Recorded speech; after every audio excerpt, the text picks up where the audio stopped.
Welcome back to the common room. That was Player One, Space Invaders. Space Invaders! A song about people on the bus who take up 2 seats.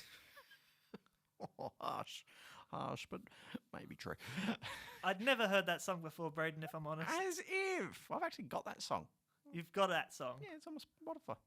on your Spotify? Yeah, I'd never heard it I've actually before. got it on a CD somewhere. And I'm feeling really lightheaded after singing along to it, if I'm honest. Good song, though. Space Invaders! Did you rate it? Yeah, I'm going to put it on my Spotify playlist for when no one is over. It's time for the next topic, which is Job interviews. why That's have you right. got job interviews? Well, obviously, like everyone in the country, I'm looking for a job. The job market has crashed. There's thousands of people looking for jobs every day, and I just want to talk about them because they are weird, aren't they? Like the idea of a job interview or the practice of a job interview? No, being at a job interview, like having the person, sometimes even persons, judging you and seeing if you're right for their company. It's such a weird position to be in. And also, to be honest, sometimes you get weird questions at job interviews, or job interviews just aren't right.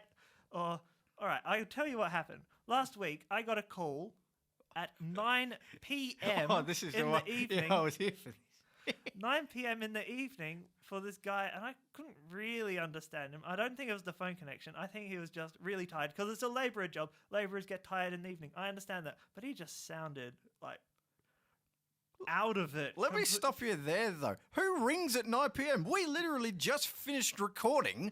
Yeah, and then you get... And they get this phone call at 9 p.m. and he's saying, so you are looking for jobs of references and things like that. Oh, Yeah, tired. Tired, that's he's the word. very tired. He's just obviously started at 5 a.m. this in the tired. morning, and he's just tired and out of it. And I can't really No, understand. you're him not over thinking the of phone. another word to describe someone. And it's just a weird thing to get. I'll say that late at night as well. Like I was out and doing the recordings, but we could have been like in bed. Like I'm an old man now. I might go to bed at 9 o'clock. I don't.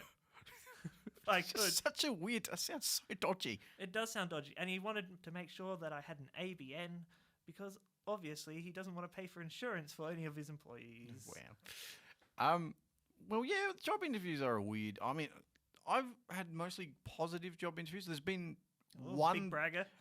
There's been one, though, which was a group job interview. Have you gone through that process? I've not been for a group job interview, but it sounds absolutely awful. It was a call center, and there was 7 of us, and we basically get in there, and they tell us what the job is about.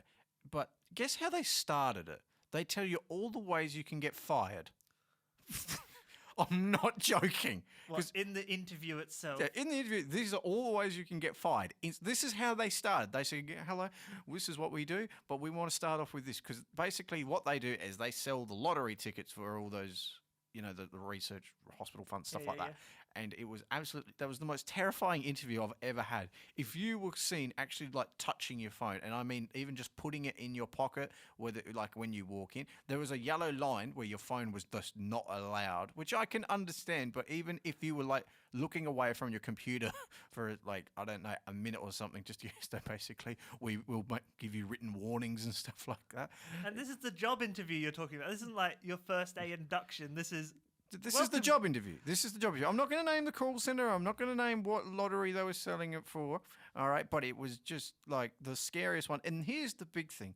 You had to you do your personal experience. Easy. Okay. Not too bad. Why would be a good employee? Good. Then they leave you with this.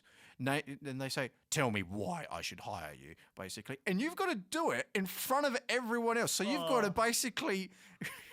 tell them why they shouldn't. Basically, what you're doing is making sure you didn't sound as crap as the last person. Oh, the pit just fell out of my stomach thinking about that. I don't think I could do it. And you know what the worst thing was? The guy next to me, this was his very first job interview. I just got to go around thinking all job interviews are group ones like that. Yeah, exactly. And the guy was brutal. The guy looked at him. Most people practice for a job interview before they come into the room.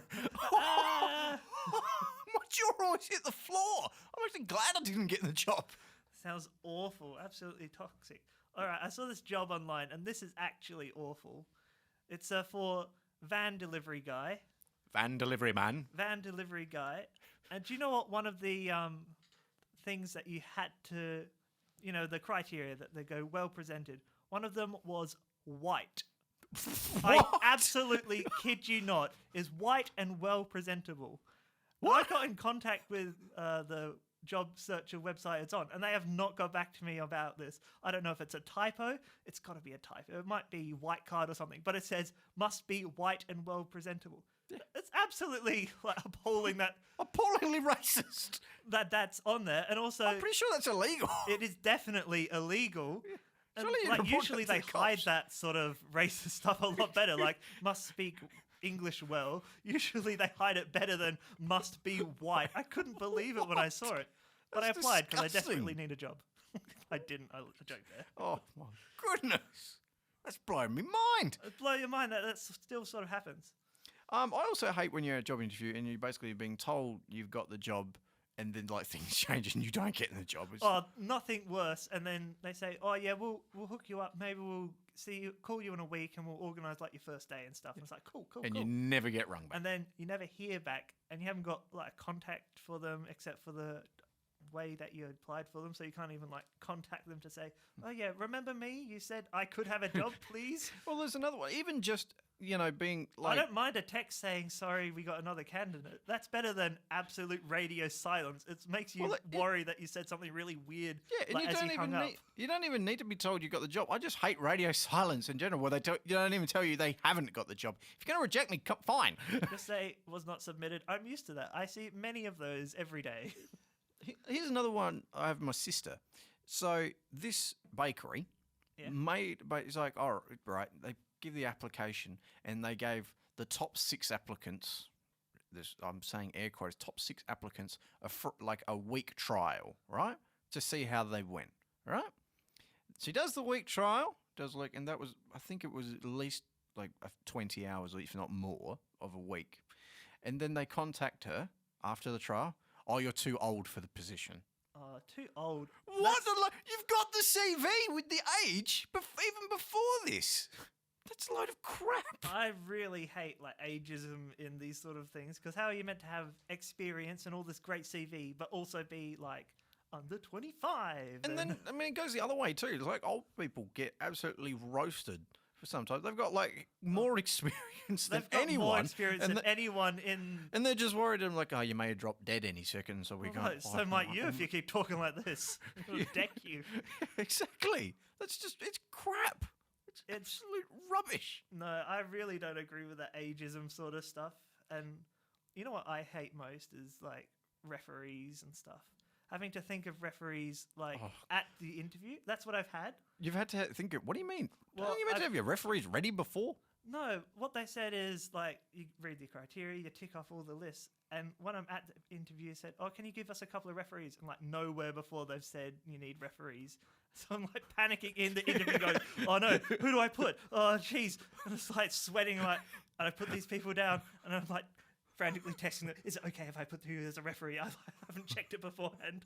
Stressing out. Didn't get the job anyway, so it didn't matter. I doubt they even called them. I hate it when they don't tell you those sort of things, it can really put you in a bad position.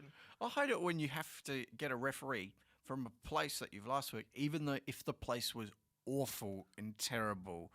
When I went for my most recent job, I had to get it from the last place that I worked. And I did not want them on my CV. It's as simple as that. It was one of the most unsafe places I've ever had to work for a period of my life. If they're recommending someone, they know nothing. Do not hire that person. Just no. Oh, if you've got a scary job interview story, why not get in contact with us? I would love to hear some of these. I think we're going to get some classics. Atrocious ones. I remember going to first job interviews and you're wearing your dad's suit jacket and you're wearing your shoes and nothing matches and it's all too big. It's awful. I can't sleep at night thinking of that.